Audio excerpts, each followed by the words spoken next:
Halo semuanya, selamat pagi. Pertama-tama saya ucapkan selamat pagi dulu untuk para siswa SMA Santo Leo 3 Jababeka.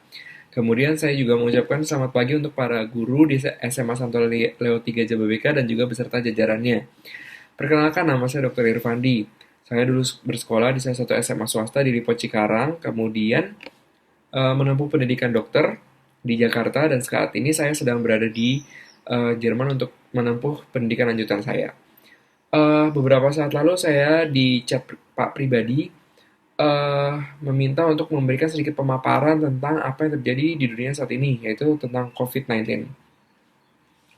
Dan saya pikir itu juga perlu, terutama untuk para adik-adik karena generasi muda kita, supaya kita bisa segera keluar dari pandemi ini. Kita bisa segera eh, menikmati apa sih normalnya dulu yang kita sudah pernah rasakan itu, gitu. Sehingga kita bisa survive sama-sama nih. Nah, sebelumnya saya berterima kasih untuk waktu dan kesempatan yang diberikan sehingga saya bisa memaparkan sedikit tentang COVID-19 ini. Jadi, apa sih sebenarnya penyakit COVID-19 ini? Penyakit COVID-19 ini adalah penyakit yang disebabkan oleh virus corona. Kenapa disebut corona? Karena bentuknya katanya seperti mahkota. Oke. Nah, mungkin dulu adik-adik waktu SMP atau yang sudah di bagian IPA pernah belajar kalau misalkan penyakit ini bisa disebabkan oleh beberapa penyebab seperti bakteri, virus, jamur, atau parasit. Lalu kenapa sih COVID-19 ini sampai akhirnya disebut pandemi? Ini karena penyakit ini sudah menyebar begitu luasnya, melibatkan lebih dari 200 negara, dan angka kematian yang cukup tinggi, dan angka infeksinya juga cukup tinggi, dan menyebar juga dengan sangat cepat. Oke, data di Indonesia yang saya dapatkan terakhir itu pada tanggal 4 Juli 2020, kasus positifnya itu kurang lebih sekitar 62.000 dengan meninggal 3.089 orang, dan yang sembuh itu 28.219 orang. Data dari WHO saya dapatkan ini tanggal 5 bulan 7 2020, di mana di hari yang sama saya merekam video ini, itu positifnya 11 yang sudah terkonfirmasi kasus positif COVID itu ada kurang lebih 11 juta orang, 108.580 orang. Dengan meninggalnya itu 527.835 orang. Nah, karena data ini waktu itu WHO mendeklar bahwa penyakit COVID-19 ini adalah eh, sebuah pandemi global. Nah, penyakit COVID ini menularnya melalui apa sih? Dia itu menular melalui droplet atau melalui cairan tubuh. Tapi lebih spesifik saat ini droplet. Droplet itu adanya di mana? Air liur kita ini termasuk droplet. Jadi saat saya berbicara saat ini, atau saat kita batuk atau bersin, itu kita mengeluarkan mini droplet. Nah, mini droplet ini mengandung eh, virus COVID-19 ini. Saat kita berbicara ke orang-orang secara tanpa menggunakan pelindung, kita mengeluarkan mini droplet ini yang mengandung virus dan orang yang menghirup mini droplet ini bisa terinfeksi.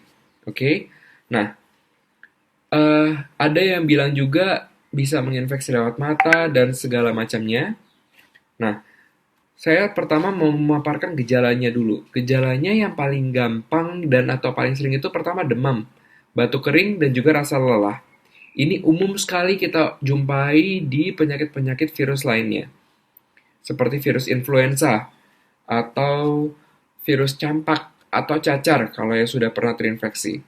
Oke, kemudian yang lebih jarang lagi ada nyeri-nyeri, mungkin nyeri sendi, atau nyeri tenggorokan, diarea, mata merah, dan pada saat kondisi yang berat, dia bisa menyebabkan sesak ataupun gagal nafas. Nah, uniknya virus ini selain gejalanya yang sangat tidak tipikal, dia ini bisa menjadi karier.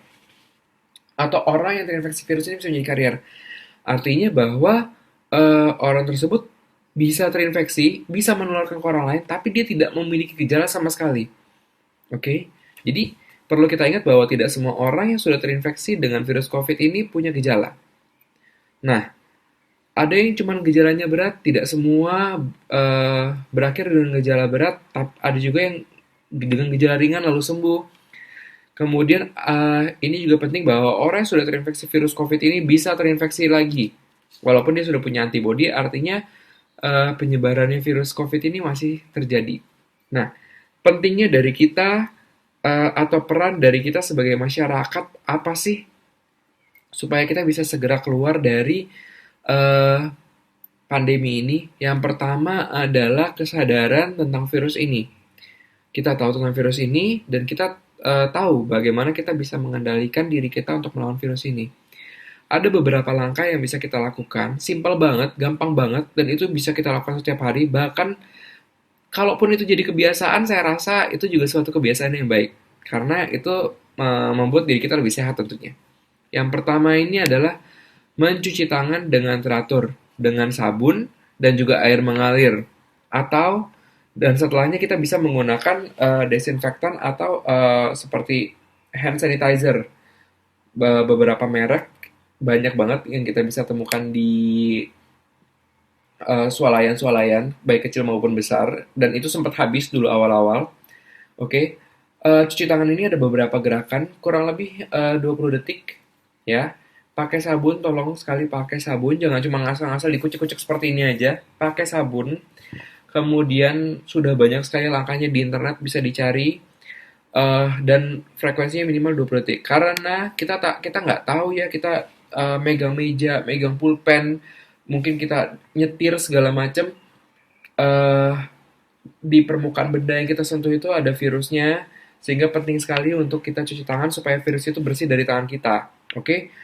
Bukan cuma sebelum dan sesudah kita makan, tapi saya sendiri menerapkan ini sebelum saya pergi eh, ke atau misalkan sebelum saya menyentuh makanan saya cuci tangan. Setelah saya pulang dari belanja ataupun dari luar, saya selalu cuci tangan. Kemudian saya selalu mandi setiap setelah saya berbelanja atau pergi dari luar, luar rumah maksudnya.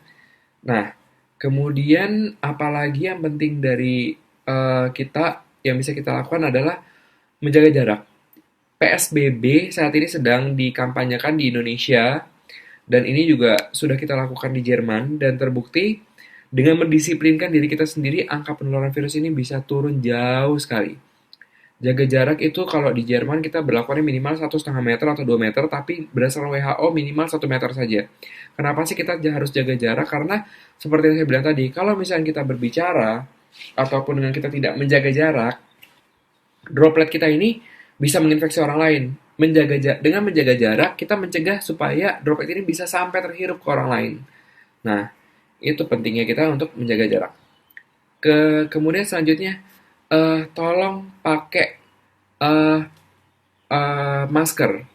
Boleh masker kain, boleh masker eh, surgical, tapi saran saya sih masker kain aja. Selain hemat, itu bisa dicuci juga, jadi nggak perlu sekali pakai buang. Itu untuk mencegah droplet dari mulut kita ataupun mencegah saluran pernafasan kita bisa menghirup virus corona ini. Oke?